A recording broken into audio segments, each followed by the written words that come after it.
it has to be a mix of both in any country, not only in India, and even unorganized sector that's also growing. So we should not forget that while organized retail's share is increasing, but in absolute terms, unorganized retail is also increasing.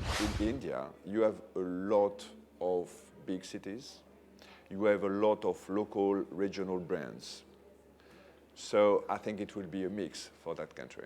I think equally both. They both serve different purposes. We would love to go to a Starbucks, at the same time we would love to go to a chai place too. So I think both will complement each other.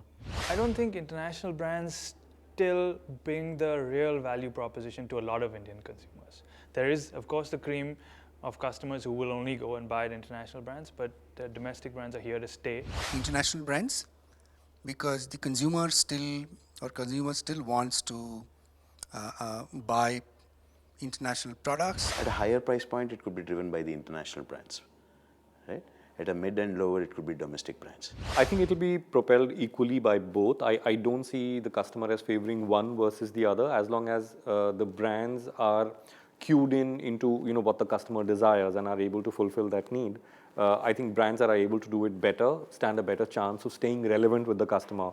It doesn't really matter whether they are national brands or international brands. Whether they are domestic or international doesn't matter. I don't think consumers look at it like that. Consumers can look at something that started in a garage and find it very cool. Consumers can look at something which started in in the United States and not find it very cool. So I think it's a function of what brands do and how they behave, and not where they come from so much.